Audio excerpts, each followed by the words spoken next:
पाकिस्तान में इस टाइम पे तकरीबन 27 मिलियन मोटरसाइकिल चल रही है पेट्रोल वाली रोड के ऊपर, तो बहुत बड़ी अपॉर्चुनिटी है इलेक्ट्रिफिकेशन की। और हमारा बड़ा फर्म बिलीफ है कि जो पाकिस्तान में ईवी रेवोल्यूशन वो आएगी टू व्हीलर से, वो गाड़ियों से नहीं आएगी।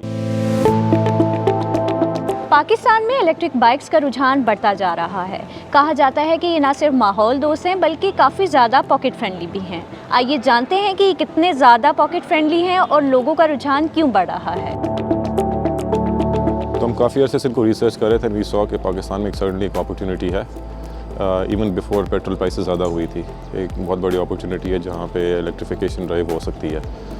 तो this is about may be 3 years ago जब हमने स्टार्ट किया। तो और अब तो ये नीड ऑफ द आवर हो गई है with petrol prices going through the roof. और उसके अलावा जो हमारा इंपोर्ट बिल है फ्यूल का वो भी इतना ज़्यादा है, तो उससे भी थ्रू ईवी जैसी हमारी पाकिस्तान की ईवी की ट्रांजिशन जो है एक्सेलरेट होगी, तो हम उसका impact fuel import bill pay भी हमारा काफ़ी होगा। क्योंकि सेल्स आपको पता है ख़ासतौर पर जब से पेट्रोल महंगा हुआ है तो लोगों की डिमांड बहुत ज़्यादा बढ़ गई है इलेक्ट्रिक बाइक से, और लोगों को इसकी इतनी अवेयरनेस भी नहीं है। तो there are players in the market जिनकी नेसेसरली इतनी अच्छी क्वालिटी की बाइक शायद नहीं है।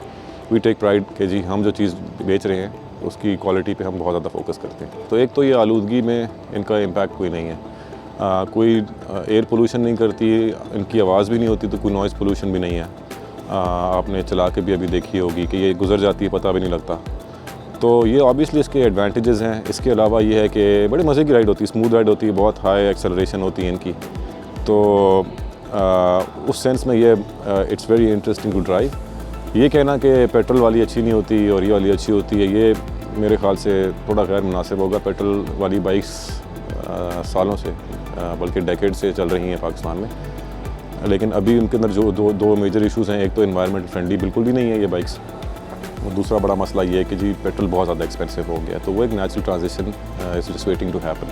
और इतना ज़्यादा कोई ख़ास प्राइस डिफरेंस होता नहीं है दोनों की प्राइसेस में, लेकिन जो ई बाइक्स पे इन्वेस्टमेंट है वो एक लिहाज से वन टाइम इन्वेस्टमेंट है और बाद में आपको कोई मेंटेनेंस नहीं करवानी पड़ती। जस्ट इन केस अगर कोई पार्ट वगैरह टूट जाता है किसी बाइक का तो वही आपको रिप्लेस कराना पड़ेगा। या बैटरी की लाइफ है वो ऑब्वियसली लिथियम आयन की अगर बात करते हैं तो वो एटलीस्ट 3 to 4 years और 5 years तक चलती है, उसके बाद ही आपको बैटरी जो है वो रिप्लेस करानी पड़ती है। तो इस लिहाज से इतना कोई ख़ास डिफरेंस नहीं है। अच्छा, इस सिस्टम में है कि अगर मैं इजी बाइक की बात करता हूँ तो इजी बाइक ने इस वक्त पाकिस्तान का सबसे नंबर 1 शॉपिंग नेटवर्क कायम किया हुआ है। और उस केस में after travelling a certain level आप तकरीबन अगर 75 to 80 किलोमीटर्स ट्रैवल कर चुके हो तो आपको इस्लामाबाद और रावलपिंडी में 40+ हमारी लोकेशन जो कि हमारे स्वैप स्टेशंस और हमारे छोटे छोटे ईजी पॉड्स हैं। ईजी पॉड्स में 4 बैटरीज होती हैं, स्वैप स्टेशन में तकरीबन 10 to 12 बैटरीज होती हैं। और वो वहाँ पे जाके किसी भी नियर बाय स्वैप स्टेशन पे जाके अपनी ड्रेन बैटरी को चार्ज बैटरी के साथ स्वैप कर सकते हैं।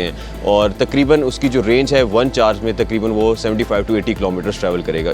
इसके अलावा अगर नॉर्मल लेमन की बात करते हैं तो with charger and with battery आप अपने घर में भी इसको चार्ज कर सकते हैं 2 से 3 घंटे में, और 1 चार्ज में तकरीबन आपको 80 किलोमीटर्स की माइलेज देगा। अच्छा, इसकी अगर मैं आपको बताऊं तो अभी रिसेंटली आपने खबर सुनी होगी, लाहौर पूरी दुनिया का नंबर 1 पोल्यूटेड सिटी है। और अगर देखा जाए तो लोग कहते हैं कि इलेक्ट्रिक बाइक्स फ्यूचर है या इलेक्ट्रिक कार्स फ्यूचर है। मेरा मानना है कि ये फ्यूचर नहीं, ये सोल्यूशन है।